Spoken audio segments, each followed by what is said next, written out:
안녕하세요. 김유업의 경기부동산입니다. 구독, 좋아요 부탁드립니다. 부동산 분위기가 심상치 않습니다. 거래 절벽, 매물 확대, 금매 증가, 매수 실종 등 전형적인 대세 하락의 모습을 보이고 있습니다. 지난 2010년에서 2014년까지 약 5년간 버블 세븐 등 특정 지역 대형 평형이 폭락하였다면 앞으로 다가올 2022년에서 2026년까지 5년간은 서울과 수도권은 물론 광역시와 지방 중소도시까지 거품이 폭등한 모든 지역의 부동산이 대폭락하는 심각한 상황이 펼쳐질 것입니다.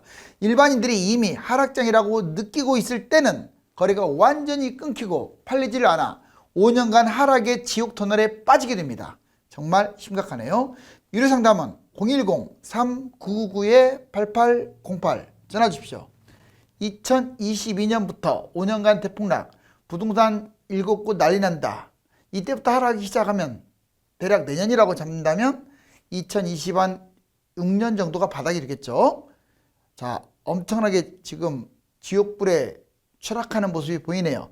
자, 부동산 하락 단계는 크게 4가지 단계로 정리할 수가 있습니다. 먼저 1단계, 거래량이 감소되죠. 거래량 감소. 자, 집값 상승 후에 하향 전환. 먼저 지금은 집값이 지금 계속 올랐잖아요. 하향됐다는 것은 꺾였다는 뜻이에요. 하락이 된 게 아니라 공급도 부족하고 다주택도 매물이 잠겨서 거래는 없는데 상승이 지속되는 기현상이 일어난 거죠. 그리고 매수자 입장에서는 호가가 올라가고 또 매수자의 어떤 부담이 가중되니까 잘 사지를 않습니다. 그래서 거래량이 감소. 그렇지만 2단계가 지나게 되면 이제 2단계 매물이 증가돼요. 실질적으로 제가 매물 어제도 말씀드렸지만 전국 모든 곳들이 매물이 늘어나고 있어요. 집값은 하향 전환 후에 아직 하락까지는 아니지만 꺾인 다음에 강보합, 이제 보합에서 약간 높은 선에서 유지하고 매물은 소폭 증가해서 서로 막 눈치 싸움 합니다. 그러니까 파는 사람과 사는 사람이 눈치 싸움을 지금 진행하고 있다고 보시면 돼요. 매수자, 사는 사람은 매물 관망, 그리고 저가 매수가 나타나면 그때서 거래를 하는 그런 모양새예요. 이제 2단계가 지나면 이제 3단계 금매 증가, 이미 금매가 증가하는 곳들도 늘어나고 있어요. 세종시, 대구시 등 이제 금매까지 확대되고 있습니다. 2단계가 됐다는 것은 이제 하락으로 바뀐다는 거예요. 집값이 보합세 후에 하락 반전한다고 써있죠. 자, 매물 증가가 점점 확산돼서 매도자 입장에서는 금매가 지금 나올 수밖에 없고, 자, 매수자 입장에서는 금매 중심의 이 매수, 이걸 흐름을 보면서 할 거냐 말 거냐를 판단하는 거죠. 이제 마지막으로 완전히 하락 단계로 접어들어서 가격 하락. 여기에서 여기까지 가는 것은 한두 달밖에 안 걸려요. 매도자는 초금매도 안 팔립니다. 이게 안 팔리는 게 만약에 대세 하락으로 접어들면 계속 싸게 내놔도 안 팔려서 거래량이 이제 없으니까 4, 5년 동안 묶여버릴 수도 있어요. 그래서 참 판단을 잘해야 돼요. 매수자는 처음에는 관망하고 금매를 잡으려고 하다가 막 맨날 빠지니까 나중에 몇 년 지나면 무관심해가지고 아예 사지도 않아요. 자, 무관심 절대 이거 안 좋습니다. 하락장에는 매입해야 돼요. 많이 빠지면. 자, 이제 그러면 하반기 이제 추석 지나고 갭 투자하고 다주택자들의 이 양도세, 이 초강력 대책이 나온다고 하잖아요. 왜냐하면 부동산 세금을 완화하고 다주택자 양도세율을 내려야 매물이 나올 수 있어요. 지금 다주택자들 매물이 지금 묶여버린 거예요. 지금 여기 서울경제에서는 다주택자 양도세율을 내린다라고 해서 양도세 완화만 지금 말하고 있지만 페널티를 줘야죠. 만약에 얼마 기간 동안 팔지 않으면 이제 보유세를 왕창 때리겠다. 누진세로. 여기 보면 실질적으로 이 얘기가 지금 계속 나오고 있어요. 원래 이재명 지사랑 일부 후보들이 지금 주장한 것들인데 지금 영끌로 영끌부터 해볼게요. 영끌 매수가 사실상 막혔습니다. 금리 인상과 대출 중단을 하는 바람에 영끌하기가 이제 부담이 된 거예요. 그래서 영끌 급감돼가지고 거래가 실종된 상태고요. 매수세가 점점 줄다 보니까 매물이 증가하고 있어요. 그리고 매물이 점점 쌓이고 있으면서 금매가 나오는 거예요. 그래서 이거는 성공을 했어요, 현재. 그런데 갭투자, 이익 환수, 갭투자는 지금 오히려 늘어나고 있어요. 그냥 봉고차 타고 가서 지방 가서 1억짜리 미만을 싹쓸이 하는데도 정부는 가만히 손 놓고 있단 말이에요. 말이나 됩니까? 그렇기 때문에 추석 이후에 이걸 손을 댄다 이런 얘기가 나와요. 이걸 잡는 방법은 이익을 환수하거나 갭투자 하는 사람들을 아예 그냥 양도세를 다 때려버리는 거죠. 토지거래 허가제를 아예 한다든가 아니면 갭투자를 제한한다든가 뭐 이런 거. 갭투자에 대한 대책이 없이 해다 보니까 급증했고요. 외지인 전국적으로 지금 투기를 하고 있습니다. 추석 후에 이익 환수라든가 제한을 한다. 자, 그 다음에 이제 다주택자에 대해서도 지금 계속 얼마 전에 시행하냐 마냐 논란이 많았는데 양도세는 좀 완화해주고 솔직히 4억 뛰었는데 3억이 세금이라는 건 말이 안 되잖아요. 양도세는 완화하고 대신에 만약 안 팔면 이제 보유세를 몇 배로 때린다라는 걸로 지금 아마 다져진 것 같아요.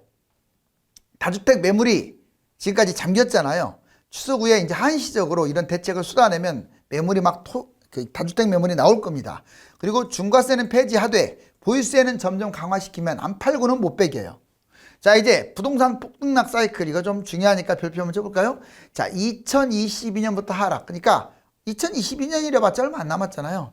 내년 1월 달에 하락할지 아니면 내년 12월 뭐 이렇게 대선 끝나고 새 정부가 출범하는 그 이후에 하락할지는 가봐야겠지만 자, 2022년 약 10억짜리가 있다. 서울 평균치하고 맞먹죠? 그러면 2023년에는 9억으로 떨어질 거예요. 이때가 침체 진입기예요. 이제 하락하려고 할 때 절정에 있는 게 침체 진입기고 이제 2023년이면 이제 침체기, 이제 하락장으로 접어든다는 거예요. 이때의 특징은 아예 안 팔린다는 거예요. 진짜 거래량 많은 것들은 그래도 팔리는데 지금 최근에 올라가가지고 세대수도 얼마 안 된 것들 막 뛰었잖아요. 이런 것들은 아예 그냥 거래가 안 된다 이렇게 보시면 돼요. 그 다음에 이제 2024년에서 2025년 이제 침체가 확대되잖아요. 지금 불황기라고 합니다. 이거는 10억짜리가 7억까지 추락하겠죠. 뭐 바닥이 언제라고 완전히 장담할 수는 없지만 대략 한 5년 빠진다고 쳤을 때 2026년에서 27년 이게 바로 바닥이 돼요. 5억 즉 반토막이 난다는 거죠. 10억이 반토막 났네요. 자, 그리고 이제 또 바닥치고 이제 회복을 해야 할 거 아닙니까? 2028년, 2029년에 7억, 아직도 10억 회복을 못했죠? 자, 그러면서 2030년에서 31년, 한 3, 4년은 뛰어줘야 서울 같은 경우는 자, 신고가를 찍을 것 같고 경기도나 지방은 회복도 못할 것 같아요. 실제로 그렇으니까요. 자, 그리고 마지막 2032년 꼭지장에서나 이제 서울은 15억으로, 10억이 15억으로 올라가네요. 5억까지 떨어졌던 게 15억까지 올라오고, 이제 수도권은, 경기도는 신고가 찍는 게 있고 못 찍는 게 있고, 지방은 못 찍는 게 더 많을 것 같아요. 인구 감소라든가 여러 가지 악재 때문에. 자, 이제 10년 전은 일부 지역이 폭락했습니다. 맞죠, 제 말이? 그런데 앞으로는 전국이 다 떨어진다고 봐야 돼요. 왜냐하면 예전에는 특정 지역만 뛰었단 말이에요. 뛰어야 떨어지지 안 뛰었는데 뭘 떨어지겠어요. 그런데 지금은 진짜 전국 구석구석 옛날에 대형 위주로 뛰었다면 이제는 소형까지도 아예 그냥 아파트 아닌 것도 뛰었고요. 자, 2010년에서 14년 흐름을 볼게요. 부동산 폭등이 주로 버블 세븐이라고 해서 특히 많이 뛰는 7지역 그리고 1기 신도시는 다 뛰었어요. 그리고 수도권의 좀 중심 지역은 다 뛰었습니다. 중대형 평형이 주로 대형 평형이 많이 뛰었죠. 그래서 부분적으로 하락을 하는 거야. 실제로 하락장에 폭락장에 여기 뛰었던 곳들 중심으로 하락을 했어요. 별로 안 올라간 것들은 뭐 떨어질 것도 없으니까 안 떨어졌고요. 오히려 지방은 별로 안 뛰었기 때문에 올라갔어요. 자, 부동산 하락폭은 대략 이제 10%부터 60% 많이 떨어진 것은 60%까지 폭락을 했고요. 강남이라든가 일기 신도시라든가 그다음에 수도권 중심지라든가 서울 전체 이런 곳들. 자, 그런데 2022년에서 26년 이건 이제 아주 중요한데 앞으로 폭락하면 이렇게 돼요. 안 뛴 곳이 없어요. 제가 이제 제목에 7곳을 달았는데 수도권, 광역시, 지방의 외곽 그리고 모든 평형, 아파트가 아닌 비아파트까지도 부분적이 아니라 전체적으로 폭락한다는 거예요. 물론 안 뛴 것들, 덜 뛴 것들은 안 떨어지거나 덜 떨어집니다. 자, 부동산 폭락장에 이 뛰었던 것들, 상계 폭등 지역 전부가 떨어진다고 하죠. 여러분들이 딱 7년 전 시세 얼마 전에 뛰었던 그러니까 바닥 시세하고 지금 시세를 비교하면 그럼 얼마만큼 떨어집니까? 뛴 가격의 60% 이상 떨어져요, 보통. 자, 내 것이 5억 뛰었다. 그러면 한 3억 이상은 떨어진다고 보면 돼요. 10억 뛰었다. 한 6, 7억 떨어진다고 보시면 돼요. 자, 여기 보시면 폭등 부동산 하락폭이 아까보다 높아요. 30에서 80%. 왜냐하면 이번에는 노무현 정부 때보다 더 많이 올랐기 때문에, 거품이 심하기 때문에 이게 단순하게 3배 뛴 게 문제가 아니에요. 다른 나라에 비해서도 또는 물가 이런 것들에 비해서도 너무 비싼 거예요. 지금 중국과 맞먹을 정도면 심각한 거죠. 자, 이제 2026년 악재, 특히 왜 그럼 2026년 바닥장에는 심각하냐. 자, 만약에 이제 기다릴 수만 있다면 뭐 26년이 될지 5년이 될지는 이제 바닥, 그때는 이게 악재가 한꺼번에 쏟아집니다. 여러분들 2013년도 그때도 한꺼번에 쏟아졌는데 그때하고는 비교도 안 될 거예요. 그때 이기 신도시 매물 쏟아지지, 다주택자 매물 쏟아지지, 그러니까 하우스포 생기지 난리 났었죠. 지금은 그때하고는 비교도 안 돼요. 거품이 더 뜬 데다가 전국적으로 뛰어가지고요. 또 물량도 많아요. 다주택자들이 지금 물량을 못 털어냈어요. 임대주택 사업자도 묶여 있어요. 그리고 그때보다 더 많은 200만 택지지구 신도시 물량이 있어요. 공급 물량이.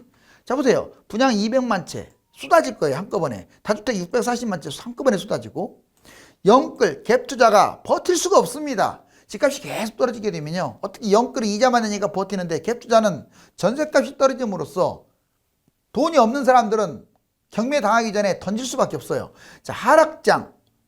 특히 하락장에 보통 4, 5년 떨어지는데 이 4년 차 때 대폭락한다는 거. 26년이면 22년부터 떨어지기 시작하면 거의 4년, 5년 차 되는 거잖아요. 그 다음에 부동산 거품이 지금 수도권 같은 경우는 300%, 3배 뛰었다는 거. 자, 인구까지 감소되고, 생산인구, 절대 인구가 다 감소되고, 1인 가구만 증가하기 때문에 별 도움이 안 돼요. 즉, 이때 이런 악재들이 한꺼번에 다 몰려있다. 자, 이제 지금 매수자가 해야 할 일. 제가 2026년이 바닥이다 보니까 점점 하락장이 늦어지네요.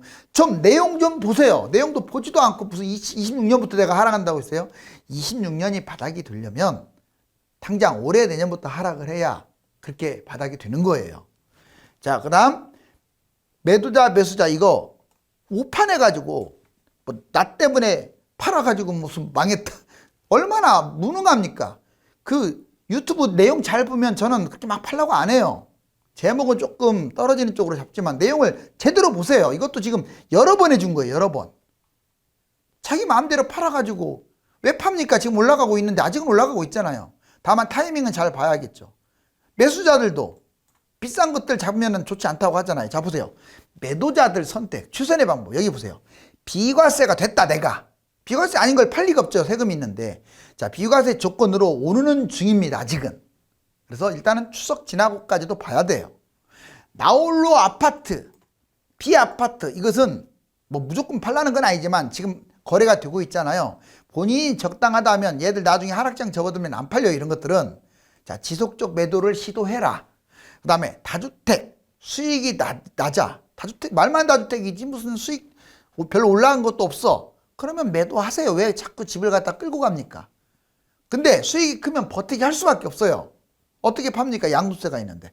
정부가 지금 무대책, 코로나, 대선 인기 이런 걸로 인해서 집값이 올라가고 있는 상황이에요. 다만 추석 지난 다음부터 이제 새 대선 주자들한테 힘을 실어주려고 여당이든 야당이든 지금 집값 잡는 사람이 대통령 된다는 말도 나오잖아요. 그래서 아마 그런 대책들이 나올 거예요. 이제 갭투자, 다주택. 빚이 많은 1주택자, 중저가로 갈아타는 것도 생각하세요.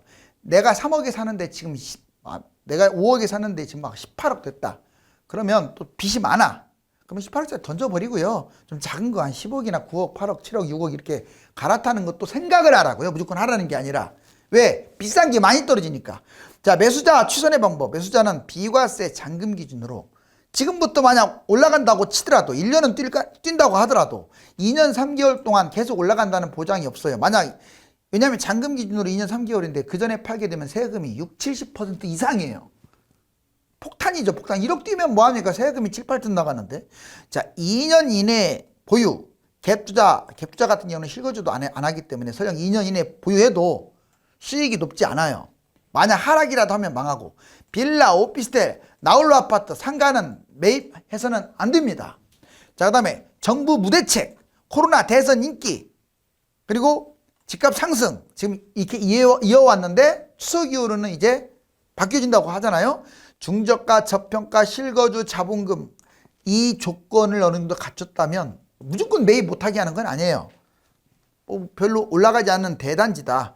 그러면 잡을 수도 있어요. 가격도 싸다면. 하지만 전반적으로 이런 점에 조심해라. 자, 이제 외진 갭투자 하반기 전국 투기 막는다. 자, 왜 지금 갭투자가 문제가 되냐. 여기 보세요. 4채 중 1채 서울 집 사들이는 지방의 큰손. 지방 2017년, 2021년 보세요.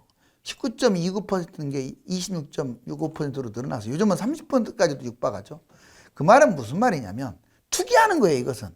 집값 뛴다고 하니까 서울에 집 어떻게 해서라도 하나 잡으려고. 물론 예외도 있습니다. 하지만 투기하는 사람들이 대부분이라는 것도 아마 동감하실 거예요. 이번에는 거꾸로 서울 사람들이 지방 봉고차 끌고 가가지고 막 아파트를 엄청나게 매수를 했는데 거래량 봐봐요. 자, 2006년부터 2021년 여기 갑자기 올라왔네요. 19년 이후로. 엄청나게. 자, 10,000건도 거래가 안 됐더니 3만 건 이상을 서울 수도권 사람이 지방을 싹쓸이 해버렸어요. 뭐겠어요? 이 사람들 왜 지방 가서 집 사겠습니까? 투기하는 거예요. 그래서 이걸 막는다. 자, 이제 다주택자 매물도 쏟아 이제 낼 겁니다. 이건 지금까지 매물이 잠김이 일어난 게 여기 보세요. 자, 지금 기본세율 40%예요. 여기다가 20%. 세금이 60%인데 팔겠습니까? 2주택자 60%, 3주택자는 기본세율 40에다가 30, 70%가 세금인데 팔겠습니까? 1억 뛰어도 7천만 원이 세금인데 더군다나 취등록세, 복비 내면 남는 게 없어요. 그런데 종합세는 형편없어요. 여기 보세요. 자, 2주택자 1%, 2% 이 선에서 놀고 있어요. 물론 매년 내는 거지만 자, 3주택자 자, 2% 최대 6%밖에 안 돼요. 여기하고 비교하면 종부세는 형편없으면서 양도세는 엄청 세니까 안 팔고 버티잖아요. 그래서 이제 바꿔라. 반대로.